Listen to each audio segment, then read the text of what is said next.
In the last video, I asked you if you could graduate from school tomorrow, would you? If you're unhappy, if you're unsatisfied, if you don't have a feeling of importance, if you don't have a purpose, if you feel like the work you're doing or the work you're being assigned doesn't have any meaning to it, if you feel like you don't have any meaning in what you're doing and you're not getting any value from it, I suggested that, I asked the question, if you could leave school tomorrow, would you? Now, I didn't want to say drop out or withdraw from school. If you could graduate tomorrow, would you? Raise your hand. I could have access to all the same things. I could still apply to college. I could still, whatever it is you wanted to do, if you could still do that and leave where you're at right now, would you do it? That was more or less the question, because you don't really care about graduation so much as you care about what graduation gives you access to. Am I right or wrong? It's not so much that, oh, I'm really excited, I'm going to stay here for 4 years because I want to walk across the stage, or because I want to wear a certain gown. You could do that any day. You just buy the gown and walk across the stage. It's fine. If you're really that hung up on the ceremony, then by all means stay where you are. If you're happy, and furthermore, if you're happy, on that note, I should say, if you're happy with where you are and if you do have satisfaction, stay where you are. If you watched the previous video and you're still watching this video, I'm going to assume that you're at least curious. I at least have your attention. There's a possibility that you may not be happy or satisfied or be learning what it is you want to learn where you are. So in this video, I'm going to explain to you how it is you can still apply to college and still get into college, even if you withdraw from school. No, you're not probably going to be able to graduate tomorrow. That's really not how. Schools have certain, private school, public school, they have certain requirements you have to make, certain credits that you have to get, tests you have to take. So you're probably not going to be able to graduate tomorrow, but you would have access to the things that you want, more than likely, if you withdraw from school. And I'm going to tell you how to do that. So, when you apply to college, you might not know this, but there is no law, there's no official rule that says that you need a high school diploma in order to apply to college. If you think about it, we have people coming from other countries, we have older people who never went to high school, there's a whole bunch of different situations. You get homeschool kids, which is what you would actually have to do to be able to accomplish this, but there's a bunch of different scenarios where you might not have a traditional or conventional high school diploma. Colleges can still admit you. In New York, I'm not a lawyer, so you want to do your own research, but I do know for a fact that kids who don't go to high school, never went to high school, never went to a traditional school at all, are able to take classes at community college.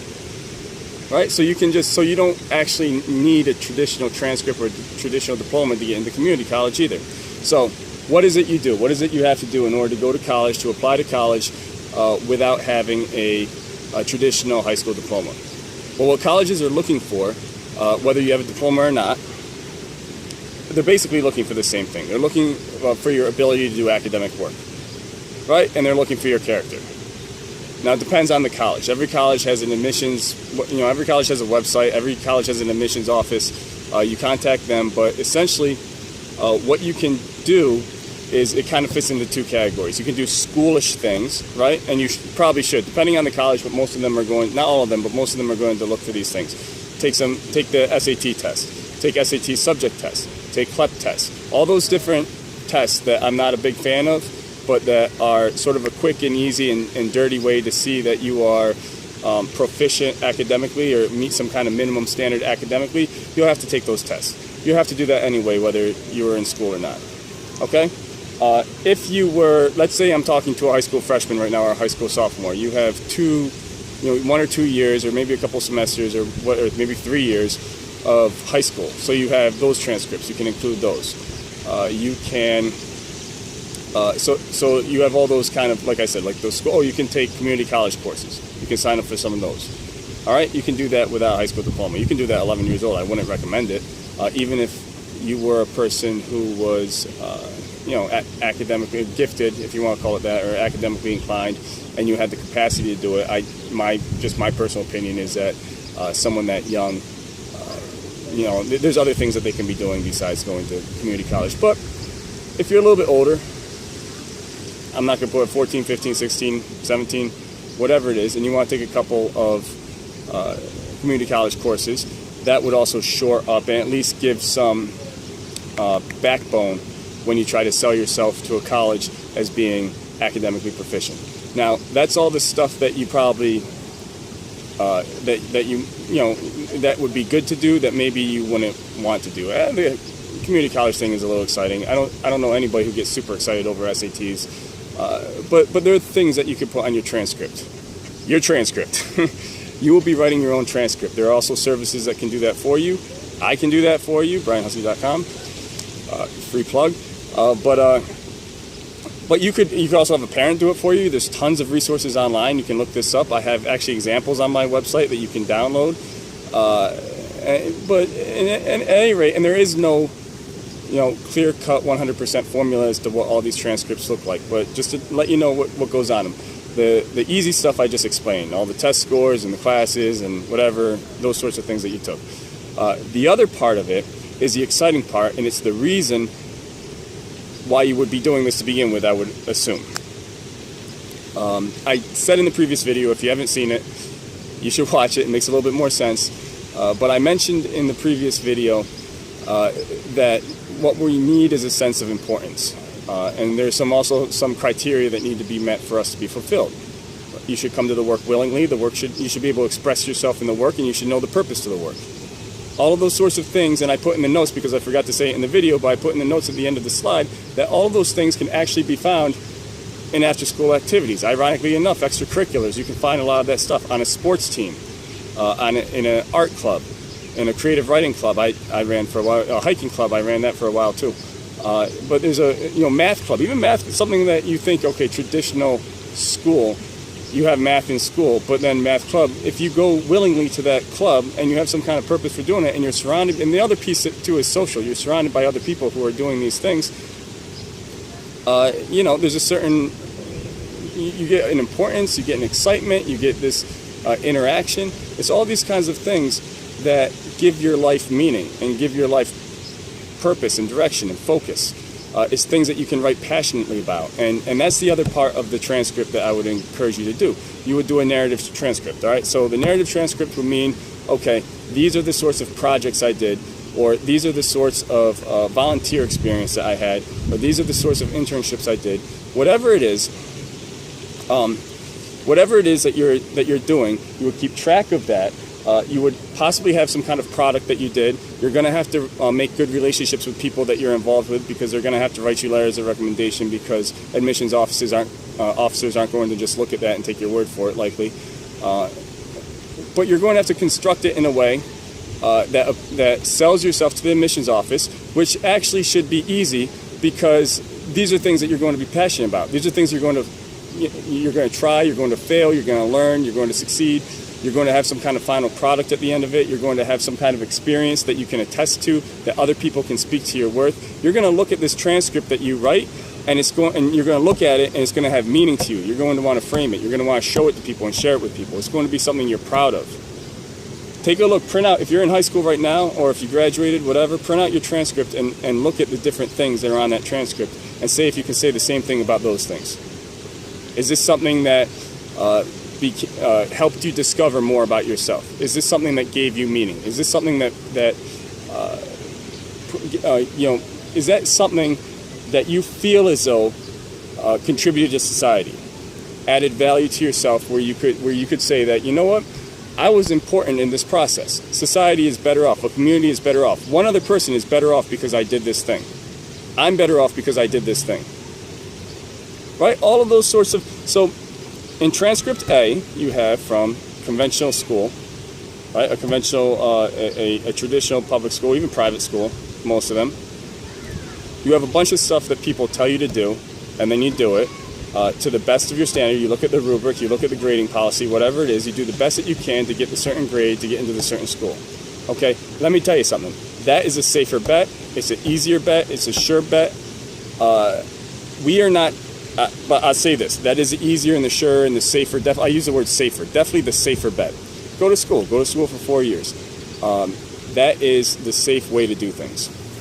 This here, option B, transcript B, there is an inherent danger to it. But I'll tell you something else. We're designed for danger. We're designed to do risky things. It's how we develop. It's how we grow. Okay, you don't grow from taking the safe road or the safe route. You grow through adversity. It's not going to be easy to complete projects, to complete hours, for volunteer hours. It's not going to be easy to write on your own. It's not going to be easy to write a transcript or even to go over what you did with someone and have that transcript. But it's something that you're going to be proud of at the end of it, and something you're going to look at. And guess what? Colleges accept those. It's all part of the application process. You withdraw from school by sending a letter of intent to your superintendent. This is how we do it in New York anyway. You send a letter of intent to the superintendent.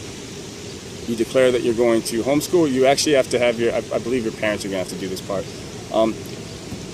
And I should also say that you can't just do this. You have to have your parents' support in this. Have them watch these videos. Have them read up on the subject.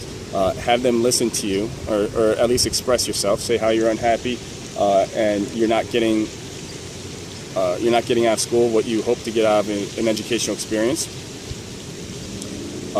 and that this is your plan. Without their support, it's not going to work.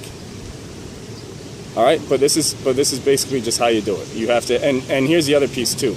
It depends. You should have an idea as to what type of college or what type of school that you want to go to, and then you're going to want to look at their admissions criteria. As a general rule of thumb, larger schools are more data-driven. I know State University here in Albany is very data-driven. They're not going to spend as much time with your narrative, the narrative portion of your transcript that you're so proud of. They're not going to spend as much time with that as they are with the numbers.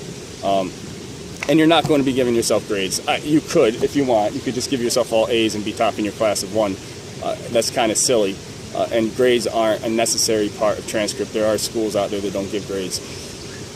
And I have very strong opinions against giving grades anyway. Be that as it may, you're basically a school of one. So grades are irrelevant. You're going to be you're basically going to be selling yourself on your experience. So if it's a smaller school, they'll look more at the anecdotal side or the narrative side of the transcript. Probably less on the number side, if at all. All right. Here's another. In the next video, I'm going to be explaining to you exactly what it is you could be doing that will give you the best bet or provide you with enough opportunity to be able to fill a transcript like that. And some of the logistical parts of it. But I will say something else that I forgot what I was going to say. You are going to be... All right, I guess it didn't matter if I forgot so quickly. Oh, yeah. So the smaller schools tend to be more expensive, but these sorts of experiences are also experiences that are handy when you're applying for scholarships. Okay, so there are many, many, many different websites and scholarship books and books about getting scholarships. And I'll tell you, a lot of the scholarships are looking for actions that are done outside of a school. Okay, so when you go to school, you take honors classes. Everyone takes honors classes, right? That's not really true, but like everyone who's applying for scholarships, lots of them take honors classes. Everyone pretty much does the same thing with some small differences here and there. Not everyone can get the same scholarship. So what determines a scholarship? They're usually looking for people. I mean, there's thousands of scholarships out there, so I'm being very broad and very general here.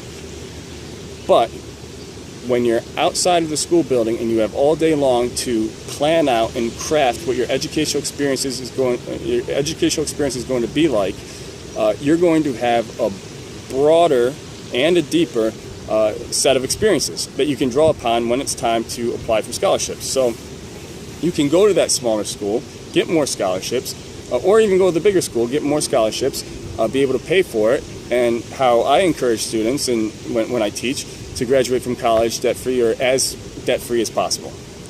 All right, there's a lot of advantages to this. Like I said before, it is more dangerous. It is a more risky approach in the sense that it's all on you. You don't have a bell schedule. You don't have teachers telling you what to do. You don't have guidance counselors. There's no risk in column A. All right, there's very little risk in column A. If you do everything you're supposed to do, you're probably going to graduate. Unless there's some other extenuating circumstance, you're probably going to graduate. 4, maximum 5 years, right? there's no real risk. You do what the teachers, you fulfill the minimum requirements of what the teacher hands down to you, and you're going to do it. There's very, very little sense of danger there. Over here, a lot of it's on you, and I'm here to help as part of what I do. It's my program, but you could also do it on your own. There's tons of resources, and as much as possible with these videos and writing, I try and help you through that. All right, so that's how you get into the college if you withdraw from school. Get your parents. First thing, I did that a little bit backwards. First thing, get your parents' support. Make a plan. Come up with a program that you're going to follow. Keep notes. Write a transcript. Take some tests if you need to. Enroll in some community college courses if you need to. That's all there is to it.